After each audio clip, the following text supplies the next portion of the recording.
ఓం శ్రీగురుభ్యో నమః. హరి ఓం. అఘోరేభ్యో తఘోరేభ్యో ఘోరఘోరతరేభ్యః సర్వేభ్యో సర్వేభ్యో నమస్తే అస్తూర్ధ్రరూపేభ్యః సర్వం పరమేశ్వరార్పణమస్తు.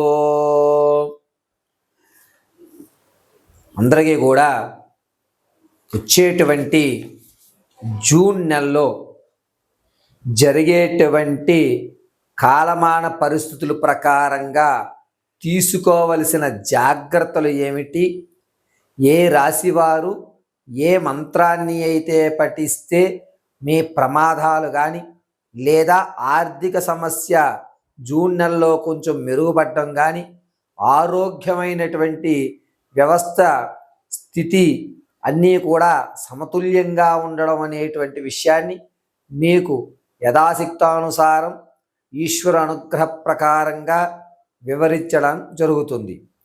ఇందులో కేవలము జూన్ నెల మాత్రమే మీకు రెమెడీలు అనేటువంటివి చెప్పడం జరుగుతుంది. ఏ రాశివారు ఏ దేవతారాధన చేయాలి, ఏ పుష్పాలతో పూజ చేయాలి, ఏ బీజాక్షరాన్ని పఠిస్తే గనక వారి కోరికలు తీరుతాయి అనేటువంటి విషయాన్నంతటినీ కూడా వివరణగా చక్కగా ఏ రాశికి వారికి విడివిడిగా చెప్పడం జరుగుతుంది.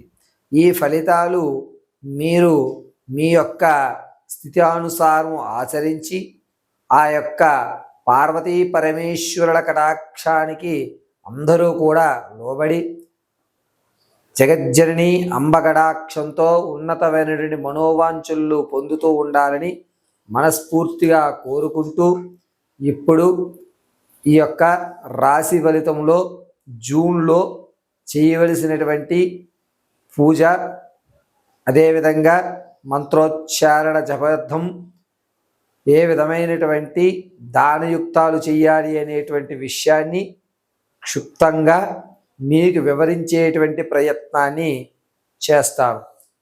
ఇదంతా కూడా పార్వతీ పరమేశ్వర అనుగ్రహ ప్రకారంగా జరుగుతుందని భావిస్తూ మీకు తెలియజేయడం జరుగుతున్నది.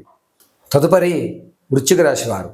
జూన్ నెలలో వృశ్చిక రాశి వారు 11, 12, 28వ తారీఖు ఈ 3 రోజులు చాలా జాగ్రత్తగా ఉండేటువంటి వ్యవస్థ నడుస్తూ ఉంటుంది. అయితే వృశ్చిక రాశి వారు ఈ 3 తేదీల్లో కూడా శివాలయ దర్శనం అనేటువంటిది దర్శించుకోవాలి.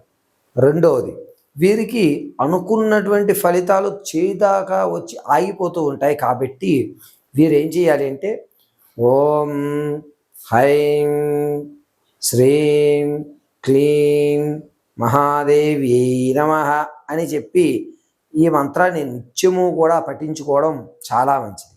అదేవిధంగా గర్భిణీ స్త్రీలు, వివాహం కావలసిన వారు, అంతేకాకుండా సంతానం కోసం ఎదురు చూస్తున్నటువంటి వారు ఈ ముగ్గురు కూడాను ప్రతి నిత్యము కూడా తామర పువ్వు దొరికితే తామర పువ్వు, లేని పక్షంలో తెల్లటి బియ్యాన్ని చేతిలో పట్టుకుని సిం శివాయ నమః, రం శివాయ నమః, యం శివాయ నమః అని చెప్పి ఆ తెల్లటి శ్వేతాక్షతులను పరమశివుని యొక్క పాదాల వద్ద సమర్పిస్తున్నట్టుగా భావించి దేవాలయంలో స్వామివారి ముందు అర్పించగలిగితే మంచి ఫలితాలు ఏర్పడతాయి. విదేశం వెళ్ళాలనుకున్నవారు, ఉద్యోగ ప్రాప్తి కోసం చూస్తున్నవారు, విద్యలో ఇబ్బందులు పడుతున్నవారు ఎవరైతే ఉన్నారో వీరు ఈ యొక్క వృశ్చిక రాశి వారు జూన్ నెలంతా కూడాను కందులు తీసుకుని మిక్సీ పట్టి ఆ కందుల యొక్క పొడిని దాంట్లో కాస్త బెల్లాన్ని రంగరించి ఏదన్నా పావురాలకు కానీ లేదా ఆవు కుడితిలో కానీ కలిపి, ఆవు తీసుకునేటువంటి మిశ్రమాలు ఏవైతే నీళ్ళలో కానీ దాంట్లో కానీ కలిపి వాటికి పెట్టడం వల్ల మంచి ఫలితాలు ఏర్పడే అవకాశం ఏర్పడుతుంది. ఇక రాజకీయము, సినీ పరిశ్రమ, సంగీత సాధ్యంలో ఉన్నవారు ఎవరైతే ఉంటారో మీ శ్రమకు గుర్తింపు కలిగినా సరే ఏదో తెలియని లోన భయం అనేటువంటిది ఏర్పడుతుంది. ఆ భయం పోవడానికి ప్రతి నిత్యము కూడా ఓం రేం రాం రీం రురు భైరవాయ నమః అని చెప్పుకోవడం చాలా మంచిది. అంతేకాకుండా ఈ వృశ్చిక రాశి వారు ఎవరైతే వ్యాపారం ప్రారంభం చేద్దాం అనుకుంటున్నారో వారు 24 తర్వాత శ్రీకారం చుట్టుకోండి. వీరు ఏదన్నా సుబ్రహ్మణ్య స్వామి వారి దేవాలయానికి వెళ్ళి పసుపు కలర్ వస్త్రం మీద శ్రీ సుబ్రహ్మణ్యాయ నమః అని లిఖించుకుని స్వామివారి పాదాల దగ్గర పెట్టి మీరు ఏ వ్యాపారం అయితే ప్రారంభం చేద్దాం అనుకున్నా ఆ స్థలం వద్ద ఆ యొక్క పసుపు వస్త్రాన్ని ఉంచుకోవడం అనేటువంటిది చాలా ఉత్తమమైనటువంటి విషయానికి దోహదపడుతుంది. అంతేకాకుండా వృశ్చిక రాశిలో ఉన్నవారు కాస్త ఆర్థికంగా ఇబ్బంది పడుతూ ఉంటారు కాబట్టి ప్రతినిత్యము కూడా నేతి దీపారాధన చేస్తూ శ్రీ సూక్తాన్ని పఠించుకోవడం కానీ శ్రీ సూక్తాన్ని విన్న అద్భుతమైనటువంటి ఫలితాలు ఏర్పడుతూ ఉంటాయి.